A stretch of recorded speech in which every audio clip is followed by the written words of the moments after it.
Right. So welcome everyone. Nice to have you with us. For those who may not know me, I'm Stephen Rubenstein. I'm the Rabbi of Congregation Beth Ahm, and we want to welcome you to this event. This event from Beth Ahm is sponsored by the Green Team. Green Team has been around for a few years, and it's really an outgrowth of the seal of sustainability, which is from Chazon nationally and Chazon Detroit locally. And I say that not only because Hannah Fine came onto our call, but it's good that she's here to hear me say that. Thank you. We're glad to have Hannah with us as well, who works for Chazon Detroit. And we want to welcome everyone who's with us, our congregants and everyone else from the community who's joining us. The Green Team does a variety of projects, and you're going to be hearing that name, I think, more in the next couple of months. We have a variety of plans that are coming together right now, and I hope you will keep an eye out for those. And for those who came to a program like this, you are likely to be interested in other programming from the Green Team, so keep an eye out. We are really appreciative for the fact that Mike Csapo is with us tonight. I'm going to do a brief introduction and then really give it over to him to introduce himself maybe a little more at length, but then he's going to dive right into a conversation about recycling. Recycling in terms of the big question, what does recycling do and how does it work? And because he really knows our communities in this part of South Oakland County, he is going to be able to tell you exactly what you should and shouldn't recycling and how not, etc. It's going to be a very practical presentation, as well as talking about some of the overarching issues. During his talk, if people could hold off on questions, I'll direct you to please send questions in the chat directly to me, or hang on to them and we'll give you a chance to ask questions directly after he makes a bit of a presentation. There'll be plenty of time for that. Okay, so let me welcome Mike. Mike Csapo has been the general manager of, RRRASOC, which stands for Resource Recovery and Recycling Authority of Southwest Oakland County, since 1994. Prior to working with them, he was a planner at the municipal and regional levels, served in the U.S. Army, and worked in the newspaper industry. Mike holds a Master's of Public Administration, a Master's of Arts in Economics, and a BA in Political Science. He's a member of the American Public Works Association and the Solid Waste Association of North America. I just memorized that whole, so that is his written bio from their website. Hopefully Mike will say another word, and just thank you very much and welcome to Beth Ahm and welcome to the community. Thanks so much for being with us today. Stephen, thank you so much for that kind introduction. I'm really pleased to be here this evening. I'm grateful to the Green Team for wanting to hear from me, and I'm happy to be with everybody this evening. So a little bit about the authority. You did a great job of, rattling through our name. I've had longstanding board members that botch that pretty badly from time to time. It's a mouthful. Essentially, we're a municipal solid waste authority. We represent 9 communities in Oakland County, stretching from Southfield to South Lyon, and all those communities in between for the most part.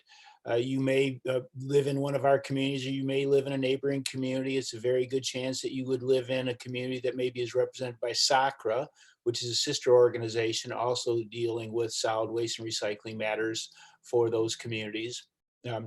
Our primary purpose is to help our communities put together their solid waste and recycling programs for their residents so that they can do them better together, cheaper, and more effectively. The sort of underwriting purpose that I approach my job with is, you may be familiar with Simon Sinek's Golden Circle. He has these series of concentric circles, and on the outside is what, and that's, so for us, that's what we do. That's waste and recycling. And then there's how we do it. And how we do it is through intergovernmental cooperation and public-private partnerships. But why we do it is really what's important. And for us, why we do it is community.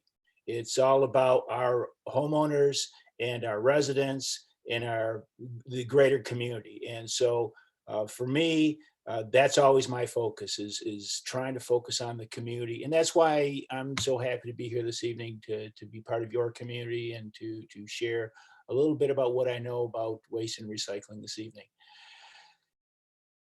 The title of the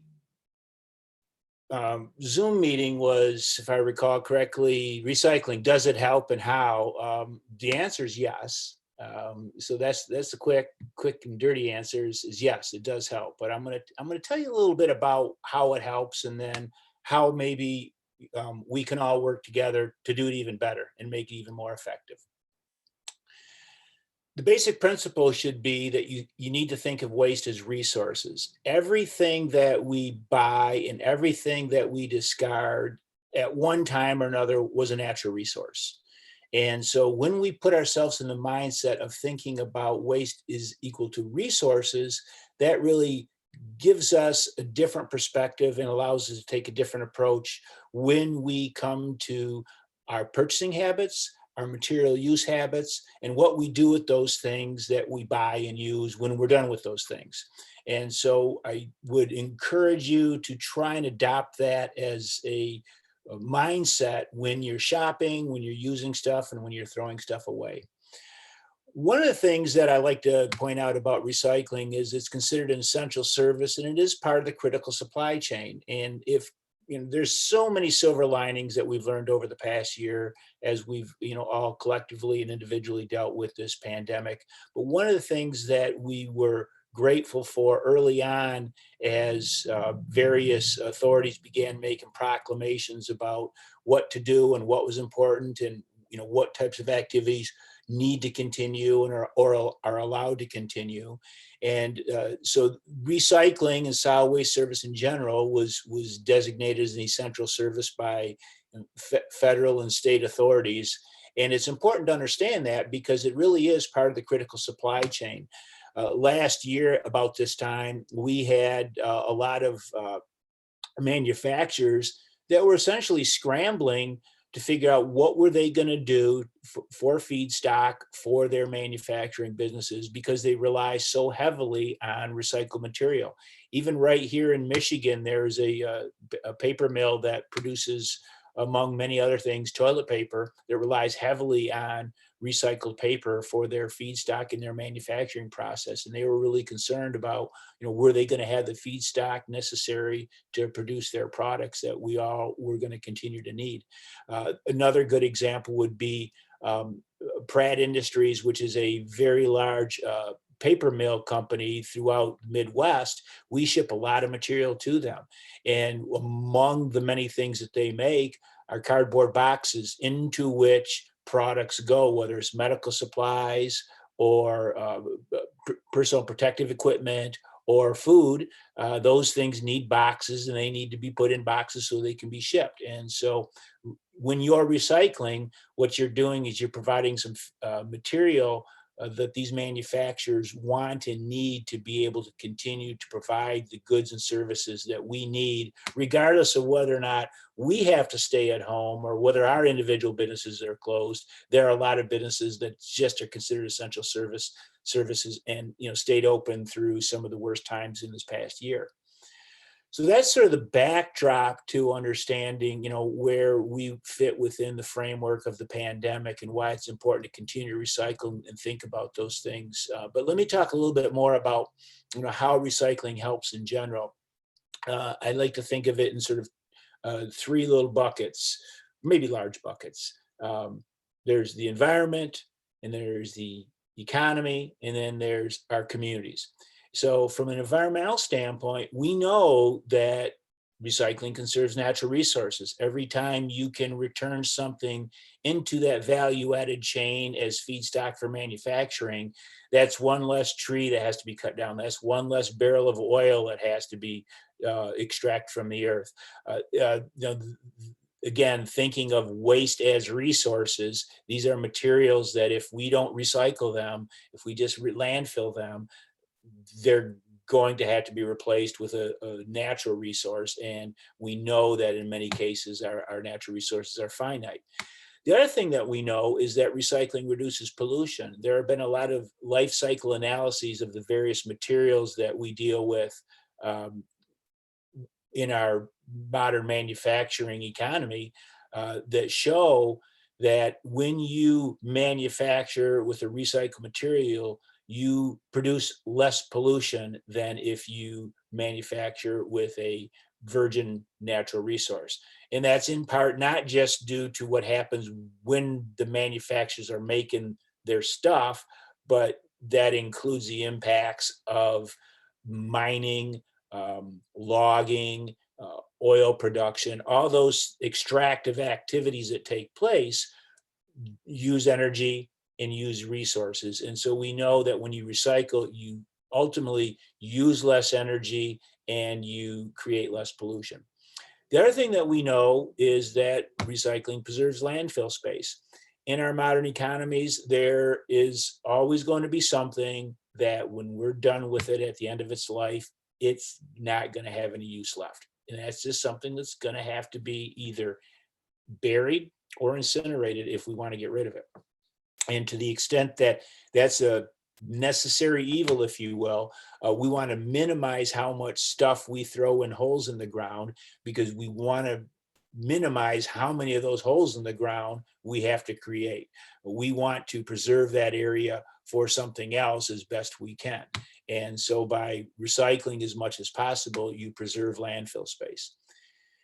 We also know that recycling creates jobs, not just in terms of we collect it, it comes to our plant and it gets, turned into a commodity and shipped off to a manufacturer to be made into something else.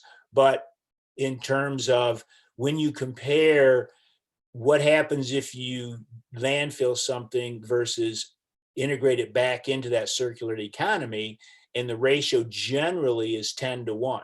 We've seen studies that show that for every one job that's created when you throw stuff away, there are 10 jobs created when you integrate that stuff back into the circular economy and the value chain. And it kind of makes sense. If you have a truck driver out there picking stuff up at your curb, there's a driver and there's also a recycling driver. When it goes off the landfill, it's going to get buried. So there's a scale operator and there's a bulldoze operator, and then we're done. But when it goes back in the circular economy, it's going to come to a processing facility, and all the many jobs that are created with converting that material by separating it into a commodity grade. Then it's shipped off to a manufacturer, and it's going to be, again, continue to provide value add activity and provide jobs along the way. And then again, back to what I said about the critical supply chain, it provides industrial feedstock. There are manufacturers that want these materials and they want them as part of their manufacturing feedstock. And so that's good for the economy, particularly when we can keep those materials domestically and create jobs in North America. And then the other thing is important is the bucket of community. For me, I believe that recycling is one of many things that can cultivate an ethos of environmental responsibility and community caring. I think when we recycle, we are demonstrating that we have some sensibility about caring for our earth and the community around us, and it breeds that environmental responsibility. And the fact that recycling is this opportunity to be part of the circular economy and the Earth's natural environment, it really is the first recycler. When we engage in that, we're engaging in a demonstration of our connectivity and our interdependence among us all. And so I maybe waxing a little bit too poetically, but I really believe that when we're engaging in making sure we're doing the right thing with the material, that when we're done with it, recycling is much more of a virtuous cycle than just throwing it in the trash can and forgetting about it. So having said all that, the key thing that I want to try and convey is the idea that we want you to recycle more, but we want you to recycle right. And that's really the challenge before us in our modern economy, is how do we recycle right? Because we're inundated with information on our products and on our product packaging, and more companies are trying to convey their sense of environmental responsibility, their green culture, and in many cases, they're maybe wanting to do the right thing, but they may be misleading people. And then there are obviously instances where companies and brands and advertising are just trying to sell us a product without regard for, you know, how sensitive it really is to the environment and how recyclable it really is.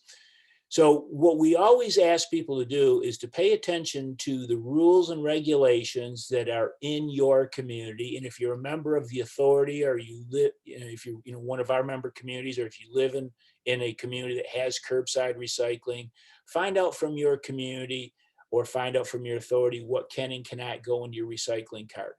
And more importantly, do some research and don't necessarily even take what you read from your community at face value if your community isn't a member of a group like RRRASOC or SACRA, for the following reasons.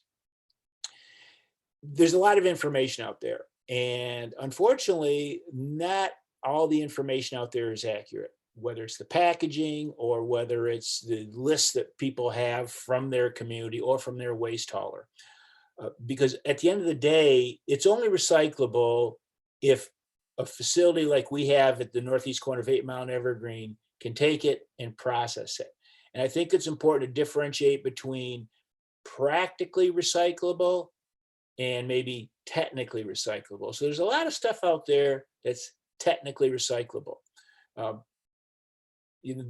The long list of things that in a laboratory or in a perfect environment that can be remade into something else doesn't necessarily match up with what we can practically recycle. Because for us to be able to practically recycle it, it really needs to meet 3 criteria. First, we need to be able to collect it cost effectively in sufficient quantities. It has to be scalable. 2, we have to be able to cost effectively separate that stuff. When the truck comes in front of your home and it empties the cart, or the driver empties the cart or bin into the truck, he's going to bring to us somewhere between 4 and 5, maybe 6 tons of material, and that's going to get dumped on a tip floor with a lot of other truckloads of material. And at any given time, we may have 100 or 200 tons of material on our tip floor. We process well in excess of 200 tons per day. We have to be able to take that pile of stuff and separate it into the various commodity grades. And so if it's not something that we can do that with, it's really not going to be recyclable. And thirdly, and probably most importantly, is we need to be able to send it somewhere in a truckload. We need to be able to have a home for that material that's part of that critical supply chain, that's part of that circular economy. We have to have a manufacturer that wants that material and is willing to take that material from us. And if we can't meet those 3 criteria, then it's really not recyclable, even though it may say on the product package that it's recyclable, but in fact, it very well may not be. A couple of examples of what I'm talking about. Some of you may get home delivery of food. A good example of that would be like Blue Apron. They are a home delivery service where you can get packaged food, meals ready for you to make and eat. Saves you the trip to the grocery store. A lot of those services will send with their products insulation material around the food that's designed to keep it cool while it's shipped to your home. And in some cases, it'll say right on that material that's recyclable, and it may even say put it in your curbside cart.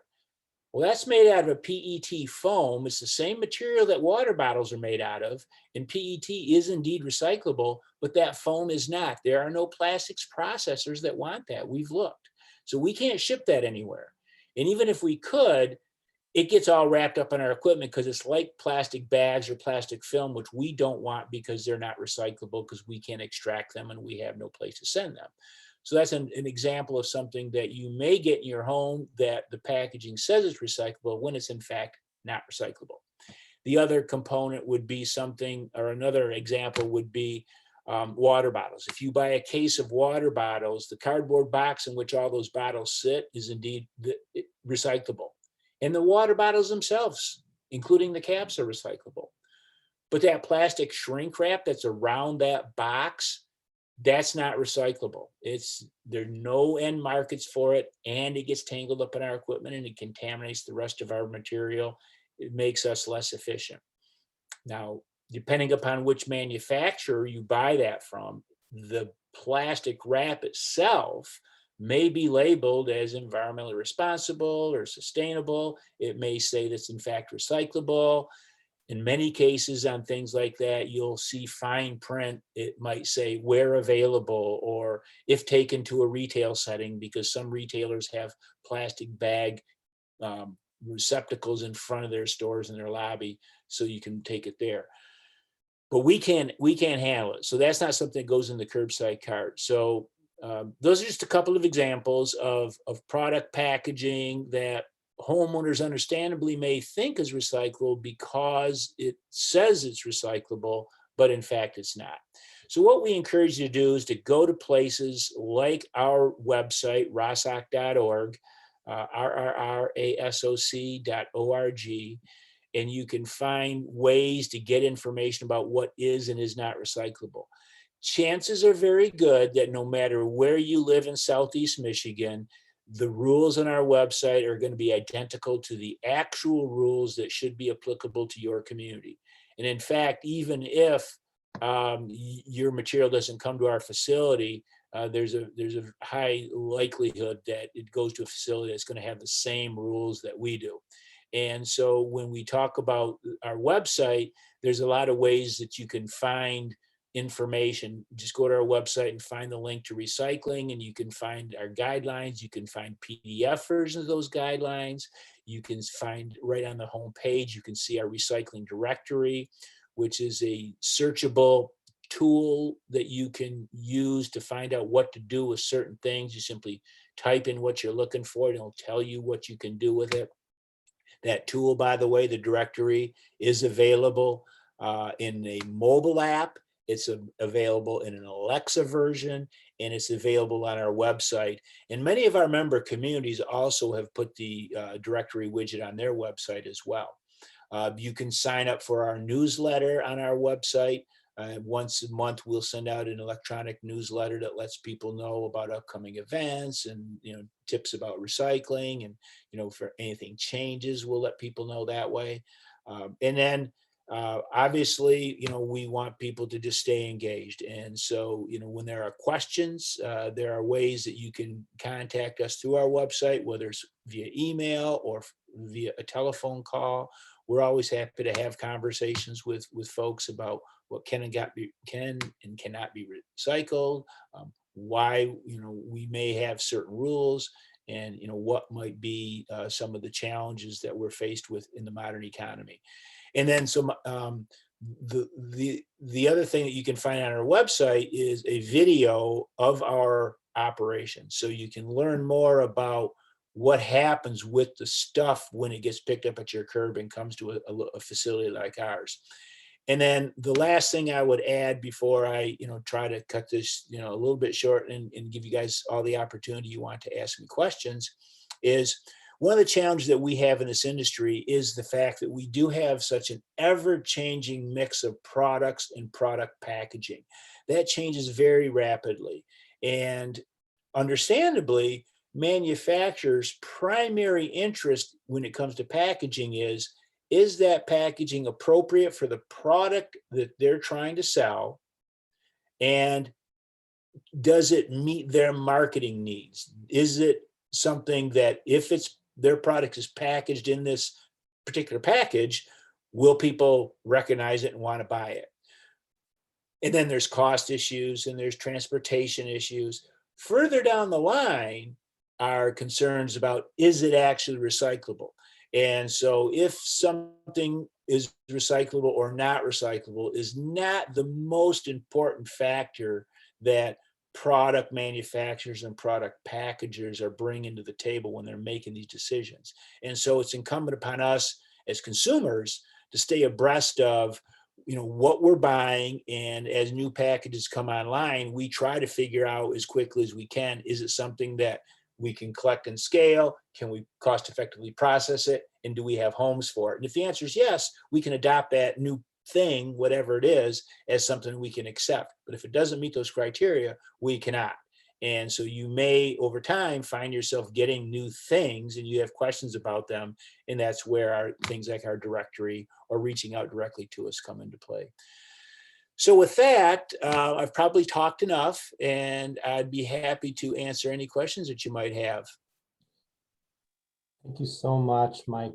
So before we open things up, I got a couple of questions from people, and I'd like to start there. But if I could just say one word, I didn't start our session by framing this a little bit about, not so much for Mike, of course, but for the others who came. But the reason there is a green team, and the reason Beth Ahm has a green team, the reason this has anything to do with Jewish community should just at least be mentioned in a program like this. And I would just say that, right at the beginning of the presentation, Mike was just talking about the broad strokes of recycling. And I would just say, even though for those who have any background in Jewish environmentalism, this may seem obvious to you, but just use the term Bal Tashchit.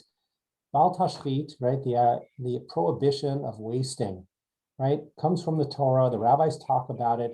The rabbis, certainly of the ancient and medieval period, could have no idea about recycling quite in the way that we are talking about it today, taking something and completely repurposing it to, put it back into this supply chain.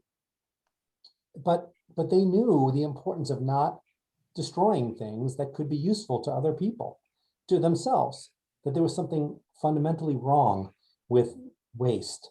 And I think from that ancient idea comes sort of moral guidance for what we've been talking about tonight, and what so many of us practice, and hopefully after this can practice even more actively and more specifically and more carefully.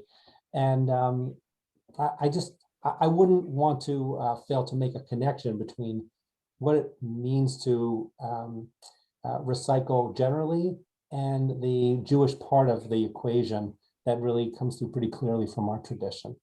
So with that, I just got a whole bunch of questions, but the question I got earlier today, Mike, was, and I know I put in the chat, everyone, you saw a link to, is it RRRASOC? Is that how you pronounce that? Yes, sir. The RRRASOC page, which talks specifically about what you can and can't recycle. So but since we have you, we're going to ask you a couple of specific questions. Can glass or can containers be recycled if they can't be thoroughly cleaned, such as like oil, like your vegetable oil? Yeah, that's a very good question, and we always remind people to try the best they can to use their own judgment when it comes to something like that. We clearly don't want you to waste a lot of resources, a lot of soap and water trying to get everything spotless. We essentially want it to be clean, empty and dry. So, if you have something, my favorite example is the peanut butter container. It's just so hard to get all that peanut butter out of there. So I'll let it sit for a little bit, shake it up, and then rinse it out. And I call that good because many of these materials are going to go to secondary processors that are going to shred them, wash them, melt them, make them into something else. So it doesn't necessarily have to be perfectly clean, but we want it to be reasonably debris free. For some things, I actually, if I've got room in the dishwasher, I'll put it in the dishwasher and pull it out and throw it in the recycling bin. But generally speaking, don't overdo it.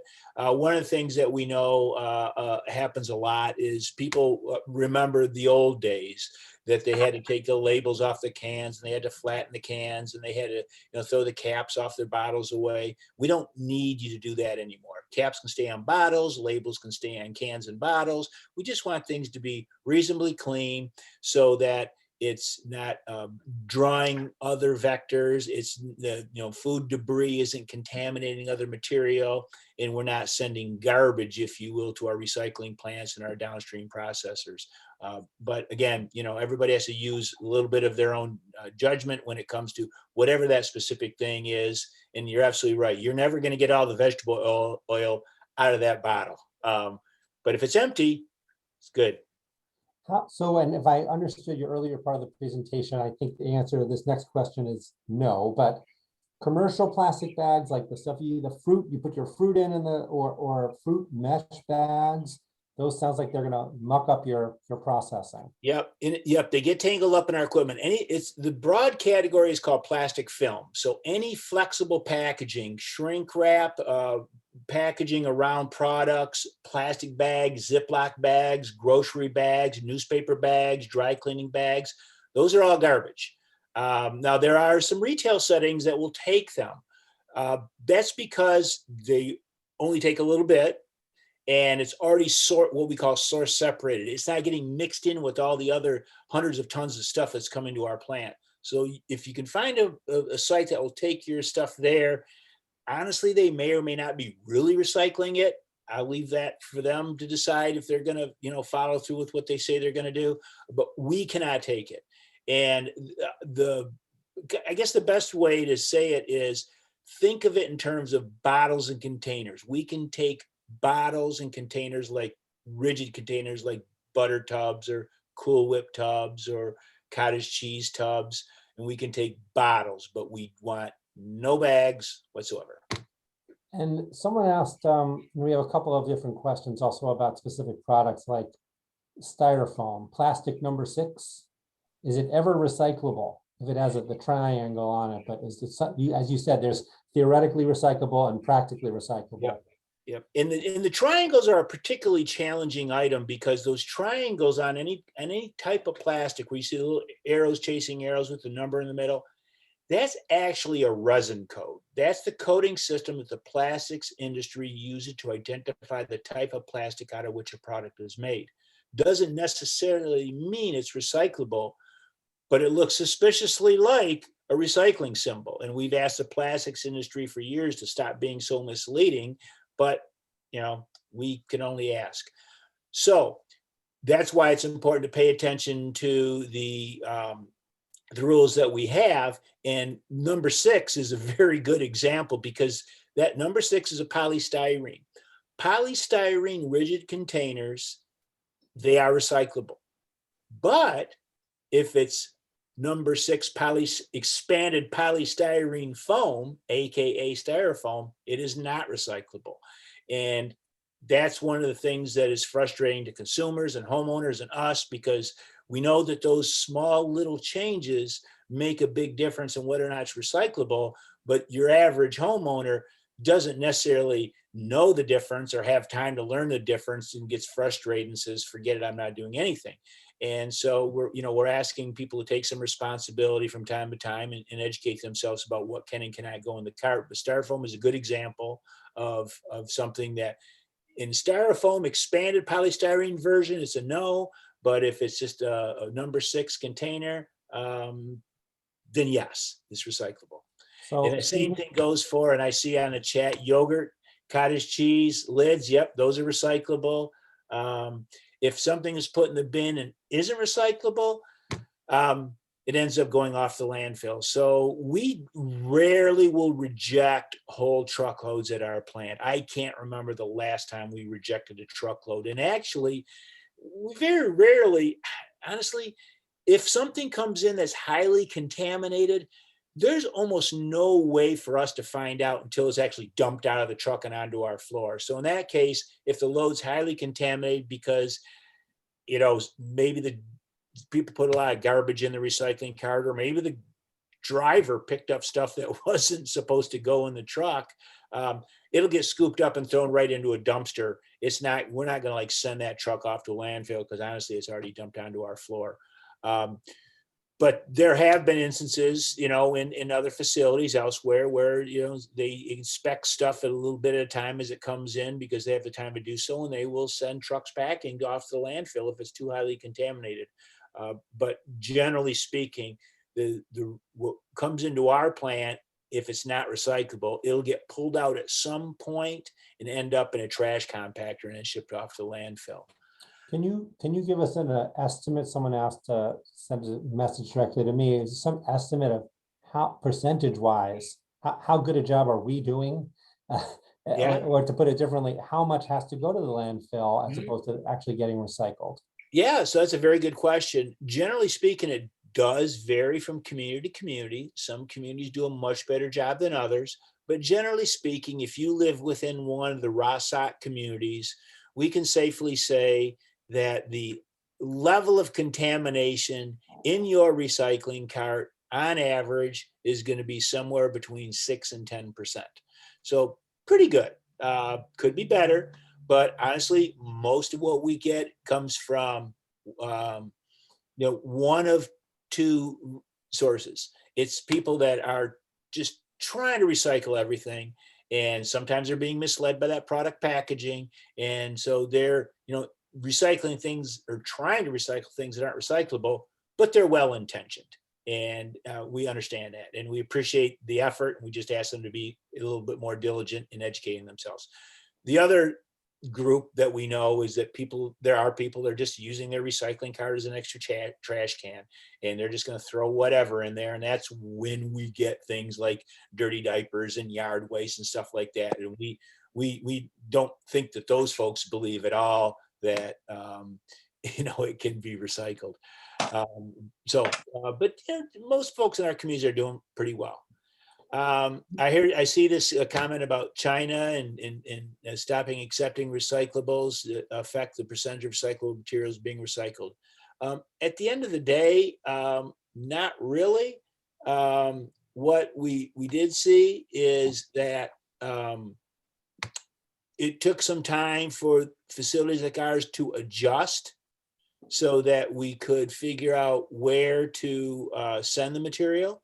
And there are some cases early on, way back in 2018, where we found that some facilities on the West Coast that maybe relied more heavily on shipping material to the Asian markets did have to throw some stuff away. But generally speaking, most of our stuff gets shipped either into Michigan or domestically. And so we don't have a big problem with that. It did have an adverse effect for almost 3 years on pricing, because as the global commodities market, which fluctuates dramatically anyway, suffered some downward pressure because China quit taking so much material. It did have an impact on pricing, but generally speaking, we're continuing to move stuff, and we haven't seen any adverse impact other than the temporary pricing issue. Let me see. Pizza boxes are okay, but the lid on my GFL recycle bin says no. That's a moving target. We do find that there are some paper mills that don't even care if your pizza box is greasy, but we do, because we don't want your pizza crust and your stuck cheese and your leftover pepperoni if that's your thing. So typically if the pizza box has a liner in it, take that out and throw it away. If the rest of the box is debris free or grease free, it's fine to recycle. Spice jars, 3 components: glass, plastic dispenser, piece metal cap. Yeah, don't disassemble those. Depending upon the size of the jar, it's probably too small to recycle. There's a lot of stuff out there that if it was big enough, we could capture it, but honestly, anything smaller than a credit card is going to be tough for us to capture anyway, going through our system. I heard that only 10% of what we put out curbside is actually recyclable. No, that's not true. Honestly, more like 90% is recyclable. I mean, there are some things that, because they might get contaminated because somebody put a full jar of ketchup in their bin, contaminates all the paper along with the ketchup, then that's going to be a problem. And so we'll not be able to recycle that stuff. But generally speaking, it's about 90%. Why do some communities have separate can and glass? Have to separate cans and glass from paper products? Yeah, not many do that anymore. Honestly, everybody in Southeast Michigan has single stream recycling. It used to be where we had a system called dual stream, where the glass, plastic, and metal went into one part of the truck and all the paper material went to a different part of the truck, and then they went to separate tip floors. or separate areas on the tip floor, and they went through separate systems. But now we all have what's called single stream, where all the stuff goes in your cart together, it all goes in the truck together, it all goes through on the tip floor together, and then it all goes through the processing system together. And that processing system consists of manual and mechanical means of separating those materials into those commodities. And the mechanical means include magnets and eddy currents and air separators and a whole series of what we call discs and screens. But there's also a lot of labor, a lot of people separating stuff by hand. And so that's what happens with the material. So if you live in a community where they're saying you still have to separate that glass and paper, or glass, plastic, and metal from the paper, it's probably because there's just some legacy information out there that's no longer accurate. Glass is on the verge of not being recycled due to cost. Is that a bad rumor? Well, the honest truth is that we think of glass as a loss leader. We know that there are some materials that are more readily recyclable and have higher values. So for example, glass has always had a negative value no matter where it goes. Sometimes historically, maybe $5 or $10 a ton, but generally speaking, we pay to get rid of glass. On the other hand, something like high density polyethylene, the stuff your milk jug is made out of, that's worth over $1,400 a ton last month. So there's big variation in what the stuff is worth. Glass is one of those things that we know that if we want to get people to actually participate in recycling, we've got to take some stuff that maybe aren't awesome, they're loss leaders, so we can get to the other stuff. What we do with glass is one of two things. It either goes to a glass processor, when we can ship it to a glass processor that will make it into other glass stuff, or it will go off to the landfill where it will be used as aggregate substitute. Think of building roads around the landfill, think of the seepage beds that have to be made so that they can collect the leachate. Think of what we call alternate daily cover. Every day, the garbage, the stuff that really will stink and blow around, has to be covered up with something heavy. So those loads of glass serve that purpose. So glass is either recycled or it goes through what we call reuse as an aggregate substitute. And we're nowhere near stopping taking glass, although there are some communities that have stopped taking glass. You know, we're not in a position to tell restaurants what they can and cannot do for takeout containers. I see a question here, another question about styrofoam. You know, would that we had a more robust extended producer responsibility or product stewardship model in the United States, where the folks that manufacture and sell products and product packaging bear some of the responsibility for what to do at the end of a product's life, because that would engender more responsible product manufacturing and inject some money into the system. So some of these problem things we could take care of, but we're nowhere near there. Has any community considered waste food recycling? Yes, that's actually only starting at a very small basis at a commercial level. There's some small routes going to restaurants. I think the city of Ann Arbor currently does allow, because they own their own compost facility, food waste to go in to the curbside collection, but we're not there yet. And the biggest thing is that the state regulations that pertain to composting and organics processing facilities need to be improved upon. There is legislation actually been introduced. It was last session, but it died. It's been reintroduced and we're supporting it to completely overhaul Michigan's solid waste regulations. And that includes improved regulations for compost facilities that would engender more investment in compost facilities and investment in such a way that would improve the likelihood that we could move to treating organic material more rationally and putting it into compost operations and making it into a new product as opposed to burying it in our landfills, but we're just not there yet. GFL wants to bag newspapers, but when the receptacle is flipped into the truck, the newspapers must fall out. Why such a rule? I don't GFL, they bring material to us and to their own facilities. We do not want that stuff in bags. It's going to fall out of the bag. If it's in a paper bag, it's going to fall anyway. And if it's in a plastic bag, it's very likely going to go into the trash, because we do not open bags at our plant for safety reasons and for efficiency reasons. If our employees see a bag, a recyclable, I should say a plastic bag of stuff when it comes in front of them on the line in what we call the pre-sort area, they don't know what's in it. Even if it looks like it's all recyclables, we have no way of knowing what's in it. So they're not going to take the time to break that bag open, because if it's a hazardous material or otherwise garbage that will contaminate everything else in that line, that's a big problem. So that bag of stuff is going right in the trash. And so that's why we encourage people to, not bag the recyclables. Do we have a referral service on our website for items that you don't take? After a fashion, if you go to our website and you use our recycling directory, you'll be able to enter in a material and we'll tell you what to do with it. Does it go in the yard waste? Does it go in the recycling? Does it go in the trash? If it's a material that we know that we don't take for recycling, but we know there's an alternative for, that will come in the answers to your query, and we'll be able to tell you where you can take it. Mike, could you say again where that is on the website? Yeah, it's actually on the home page. You'll see when you go to our homepage, RRRASOC.org, you'll see right there on the website our recycling directory. There's a little search box right there in the middle of the page. You can just type stuff in and you'll be able to use it. The other thing that you can do is you can go to Google Play or the Apple App Store, and you can search for the recycling directory and you'll find it. You can download that onto your mobile device. Great.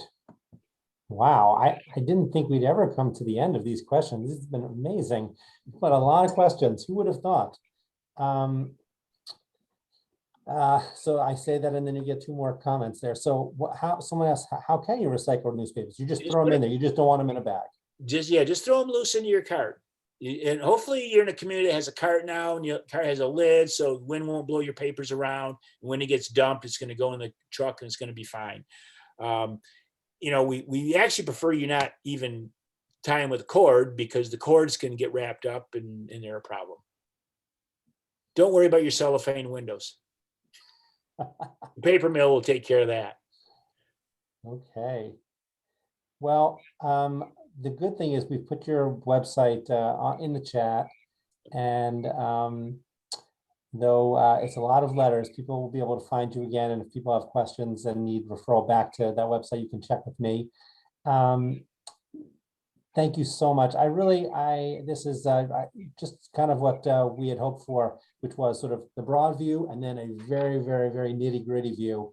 And I don't think we're quite ready to come and sort on the tip floor, but we've learned a lot tonight. And we really want to thank Mike Csapo for being with us and sharing all this information with us. Thank you. Thank you. And thanks everyone for being with us and for listening and for sharing your questions. And good luck to us all, and really just, maybe working that number up a little bit higher, maybe from 92, 94%, get that extra little bit that ends up getting thrown out, get that sort of reduce that number and get our ability to recycle up a little higher.